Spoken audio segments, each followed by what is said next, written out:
Hoy nos convertimos en filematólogos. ¿File qué? Filematólogos. ¿Qué es la filematología? La filematología es la ciencia que estudia el beso. Se encarga de averiguar las reacciones que produce el hecho de besar en todo nuestro organismo, la bioquímica de los besos y las reacciones que desencadenan en nuestro cuerpo. Se estudian qué hormonas se liberan y qué sensaciones se producen e incluso qué beneficio ofrece besar a nuestra salud. Cuando besamos apasionadamente, nuestra respiración se acelera y nuestro ritmo cardíaco aumenta notablemente, y esto puede hacer que nos sintamos más alerta y despiertos. Los besos son una especie de droga natural porque generan que el cuerpo segregue una serie de sustancias que proporcionan placer. Cuando los labios se tocan, el cerebro recibe una cantidad de información del otro que incluye temperatura, humedad y presión. Además, la saliva permite entrar en contacto con bacterias y virus ajenos, lo cual favorece la creación de anticuerpos, que fortalece el sistema inmunológico. Se produce el complemento de la dopamina. Con los besos se sincronizan los cerebros y las redes neuronales son más fuertes cuanto más intenso sea el beso. El cerebro es adicto a la oxitocina, que se produce cada vez que nos besamos. Esta hormona influye en las funciones básicas como el enamoramiento, lo que provoca la atracción hacia otros, donde el cerebro pasa a aprender las zonas que se encargan del impulso, el deseo, la obsesión, y va a apagar el pensamiento lógico, el razonamiento y la planificación. El enamoramiento ocurre cuando la dopamina llega a la corteza prefrontal. Esta se encarga del pensamiento cognitivo, se activa el área tegmental ventral derecha y el núcleo caudado derecho. Esas áreas se caracterizan por ser el conductor de la dopamina, encargada de la recompensa, la motivación y regulación de emociones. Cuando alguien físicamente nos atrae, se van a agregar 4 regiones del cerebro: el núcleo accumbens, el septum, la corteza cerebral prefrontal y la amígdala. Estas 4 partes se van a encargar de que sientan la atracción hacia otra persona, y al conectarse estas 4 regiones se activa el hipotálamo, que va a ser el centro de las reacciones a nivel emocional, parte de lo que denominamos enamoramiento. Es mediado por los circuitos neuronales que, tras la liberación de sustancias químicas, dan paso a la sensación de bienestar y euforia que nos provoca el cóctel hormonal.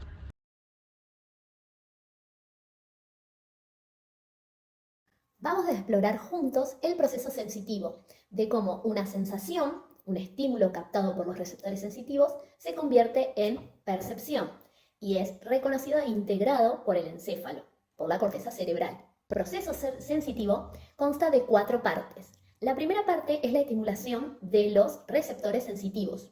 La segunda parte es la transducción del estímulo. Se transforma esa energía captada por los receptores en una energía nueva, en energía eléctrica, para la producción de la sinapsis. Después, un tercer paso, la generación del impulso nervioso y de la forma en la que se propaga. Y un cuarto paso, la integración de las aferencias, cuando toda esa información sensitiva es integrado en la corteza cerebral. Comencemos con los receptores sensitivos.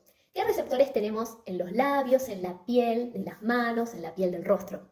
Tenemos receptores del tacto, los corpúsculos de Messner y los discos de Merkel, por ejemplo. Después están los corpúsculos de Pacini, que detectan la presión.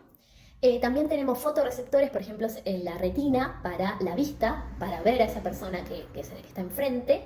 Y también tenemos quimiorreceptores en la lengua, que integran y reciben y captan esa información del exterior. Este receptor sensitivo que capta el estímulo manda la información de neurona a neurona. ¿Cómo se comunican las neuronas? Con la sinapsis. Primero se genera un potencial graduado en las dendritas y en el soma neuronal, y de ahí dispara a un potencial de acción, que sucede o no sucede. Es del principio de todo o nada. Un estímulo lo suficientemente grande como para que se propague ese impulso. En las sinapsis químicas se liberan neurotransmisores. En el caso de los besos, cuando damos un beso y en todo el momento previo, se liberan los neurotransmisores: dopamina, serotonina, oxitocina, endorfinas y adrenalina.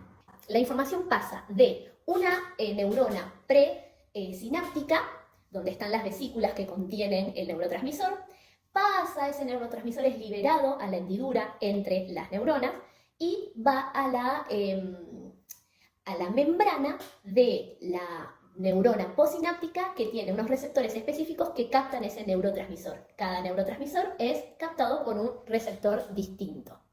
Luego, en la última parte del recorrido, en la integración de esas aferencias, toda esa información sube por las vías somatosensitivas, en este caso conscientes. También hay unas vías somatosensitivas que son inconscientes. Entre las vías conscientes tenemos la lemnisco-medial, la espinotalámica, anterior y lateral, y tenemos en el caso de la cara la correspondiente a lo trigémino-talámico.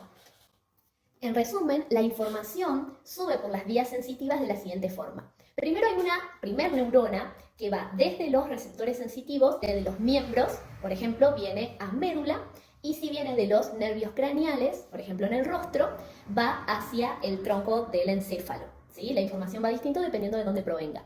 Después, en la segunda neurona, la segunda sinapsis, se produce entre el tronco, de tronco y médula hacia tálamo.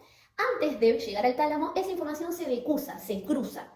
Y por último, en la tercera neurona, en la tercera sinapsis que se produce, va desde el tálamo la información al área somatosensitiva primaria, que sería el área 1, 2 y 3. ¿Qué procesa el sistema límbico cuando besamos? Primero que nada, el sistema límbico se ubica en la parte superior del tronco encefálico, donde en el cuerpo calloso encontramos un anillo de estructuras en el borde interno del cerebro y el piso del diencéfalo que constituye el sistema límbico. Su papel fundamental es desempeñar la gama de emociones a través de sus áreas sensitivas. Cuando besamos, se desatan una serie de reacciones neuroquímicas en el sistema límbico, el que gestiona las diferentes respuestas fisiológicas ante los estímulos emocionales. Besar activa las neuronas de la zona emocional de la amígdala cerebral. Su principal función es el procesamiento y almacenamiento de reacciones emocionales. El área tegmental, ventral, neuronas del tronco cerebral, desempeña un papel fundamental en el deseo, el placer y la valoración afectiva. Es una región cerebral compuesta de neuronas ubicadas en el mesencéfalo y actúa en el sistema de recompensa cerebral. Constituye la sede del cuerpo de las neuronas dopaminérgicas del sistema mesolímbico y mesocortical. En el cerebro poseemos dos áreas dopaminérgicas, la sustancia negra y el área tegmental ventral. Mientras que la sustancia negra proyecta sus neuronas dopaminérgicas a lugares como el cuerpo estriado asociado al movimiento, el área tegmental ventral se dirige principalmente hacia el córtex prefrontal y el núcleo accumbens. En el núcleo accumbens, neuronas del encéfalo, actúa en la interfase neural entre motivación y acción motora. Libera dopamina, consiguiendo la sensación de placer o refuerzo. Esta información llega a la corteza prefrontal, que procesa la información a través de funciones cognitivas superiores. A su vez, vuelve a proyectar información hacia el área tegmental ventral, haciéndose un circuito de refuerzo emocional y cognitivo. La vía espinotalámica anterolateral transmite la información de dolor, temperatura, prurito y cosquilleo de miembros, tronco, cuello y región posterior de cabeza. Su recorrido inicia con la sinapsis entre el receptor y la primer neurona en médula. La segunda neurona hace sinapsis en el asta posterior gris, decusa y asciende hasta el tacto espinotalámico, terminando en el núcleo ventral posterior del tálamo. Por último, la tercera neurona hace sinapsis en el tálamo y se dirige al área somatosensorial primaria de corteza. La vía lemnisco-medial transmite las sensaciones táctiles, de presión, vibratorias y propioceptivas, conscientes de miembros, tronco, cuello y región posterior de la cabeza. Su recorrido comienza con la sinapsis entre los receptores sensitivos y la primer neurona en los ganglios de las raíces dorsales del nervio espinal. Va a los cordones posteriores de la médula formando el fascículo gracil y cuneiforme. Luego hace sinapsis con la segunda neurona en el núcleo gracil y cuneiforme del bulbo raquídeo. Ahí decusan e ingresan en el lemnisco medial hasta llegar al núcleo ventral posterior del tálamo. En tálamo hace sinapsis la tercera neurona y envía la información hasta el área somatosensitiva primaria de corteza. La vía trigémino-talámica a corteza transmite la información de tacto, temperatura y dolor de la cara, cavidad nasal, boca y dientes. Su recorrido inicia en los receptores sensitivos, sigue por el nervio trigémino hasta el ganglio del trigémino, donde hace sinapsis la primera neurona. En la sinapsis de la segunda neurona, la información llega a protuberancia y bulbo raquídeo. Ahí decusa y asciende como tracto trigémino talámico hasta el núcleo ventral posterior del tálamo. Ahí la tercera neurona hace sinapsis y se dirige al área somatosensorial primaria de la corteza, al igual que en las vías anteriores.